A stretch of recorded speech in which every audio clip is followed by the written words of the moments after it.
Hey guys, I'm Stephanie and this is Steph's Stove, and today we're going to be making some super easy coconut bars. So if you've ever like me and you found yourself just wanting some sweet and chewy and a little bit coconutty, well, these coconut bars are going to be the perfect bite to satisfy that wonderful tropical goodness in every single square. So let me show you how to make them. All right, for our coconut bars, first thing we're gonna do, we're gonna preheat our oven to 350 degrees and let that get going. Now, for this recipe, I like to double it because I like the bars fat and thick. Now, if you want them thinner, you can split the recipe, but personally, I like them nice and thick. So, for this, we're gonna be using two 14-ounce packages of Baker's sweetened coconut. So we'll get these coconuts. And as with anything, make sure they're fresh. Now, I just got these at Publix and they are great. But always check your dates, especially if there's some that you've had in the pantry for a little while. I'm gonna get bag number 2 in there. And again, if you like coconut flavors, if you think of like an Almond Joy, a Mounds bar, which is going to be very similar to that, but with a lot less effort.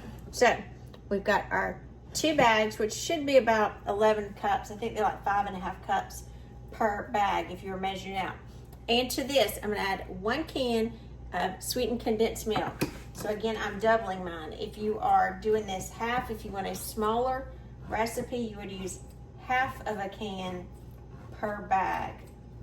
So again, I'm doubling it, 2 bags, 1 whole can, because I don't want my cans sitting out. Might as well use it all because they are just that good. All right, get this off. It's not going to release. There we go. All right, get that top taken off. Oh, love me some condensed milk. Love, love, love. Just looking for my spatula, got away from me. So we're going to take the whole can. Look at that goodness. It's just something good about sweetened condensed milk. And make sure that you use the spatula and get every bit of it out, because there will be some that will stick to the sides and the bottom, and we want all of it. Every last bit. Get it all out. Okay, perfect. Lid top back on there. That over. Let me give my hands a quick rinse. I'll be right back. All right, for the next part, and this is something I normally don't do in a lot of videos, but this is just better to do it. I'm going to use gloves for this, because even though you can mix this with a spatula, it just gets easier, in my opinion, if you just put your hands into it. And the gloves are just there mainly to keep your hands clean. They're not really doing anything else. So if you don't mind a sticky mess on your hands, then just use your hands. All right, so we're just going to work this in. And you're gonna think, well, that's not all gonna work in there. It is. You gotta mash. And that's why I said it just works better to do it with your hand. Just mash that condensed milk into the coconut. And keep turning and mashing until every bit of that coconut is saturated with the condensed milk.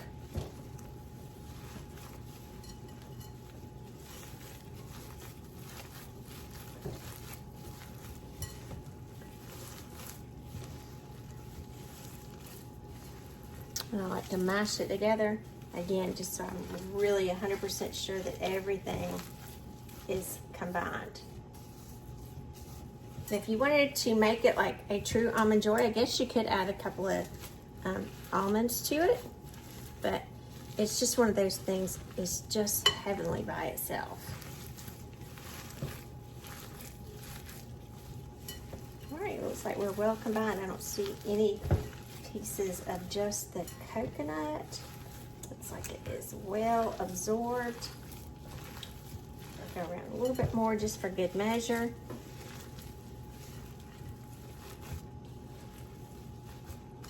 All right, looks amazing. Now I'm going to remove my gloves. Put those off. Then, got a 9x13 baking dish. You said, what else are we doing to it? Nothing, that's it. That's what's so amazing. It is easy. Now, this is a stoneware container that normally is, I would say, things generally don't stick to it. However, because I want to lift the bars out, I like using parchment. If you don't mind just having it stick in there, you know, like I said, this is non-stick. You can just put it directly in here. But again, I find it easier to lift out by putting the parchment in there. If you're not using the parchment, spray your pan lightly. Use some cake goop in it, just spray it lightly. Now we're gonna take all of this, dump it into our pan. And some of you are saying, that's it? Yep.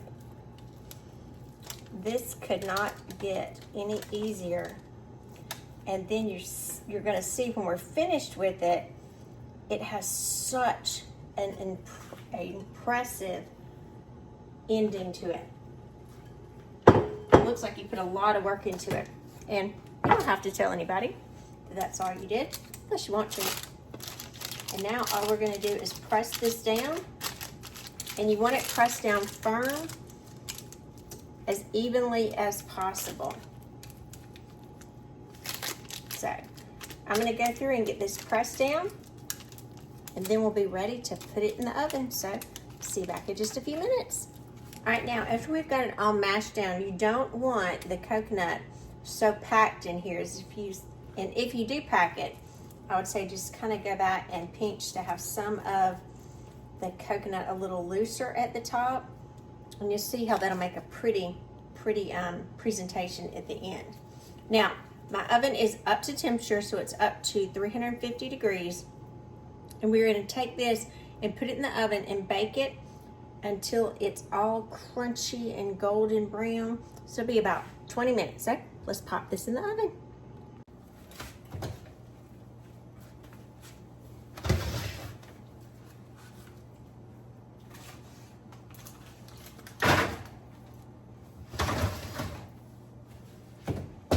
We're gonna set our timer for 20 minutes. All right, our timer's going off. So let's check our coconut bars. Let's see that toasted coconuts. Look how beautiful those are. Oh, beautiful. Let's get them up out of the oven off, and let's come a little closer to see them. I don't know if you can hear them sizzling still. They are super hot. And all these edges here will be nice and crunchy. Now these do need to sit and cool for a few minutes before we take them out and slice them. So if you would like to add some chocolate to them, this will be a good time if you want to drizzle some chocolate over the top, if you want to drizzle some caramel over the top, but I love these absolutely plain. So we're going to let them cool, then we're going to slice them and give them a taste. All right, these have been cooling for about 30 minutes. I'm gonna move these over. This is where that parchment comes in, because you can just pull them out super easily. And oh, that coconut smell.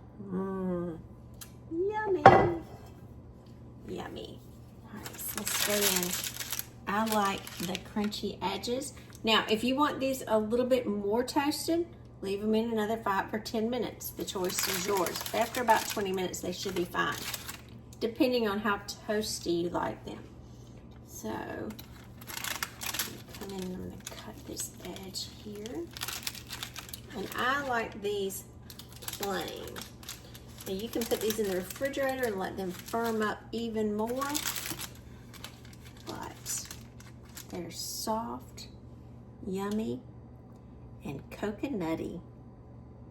I'm Stephanie, and this has been Steph Stove, where today we made these coconut bars because I was craving some sweet and crunchy, look at those crunchy edges, and coconutty. So coconut bars, what else can we get? Look. Mmm. Mmm. Mmm, mmm, mmm. Perfect. Mmm. Crunchy. Mmm. Sweet, coconutty. Mmm. If you like tropical flavors.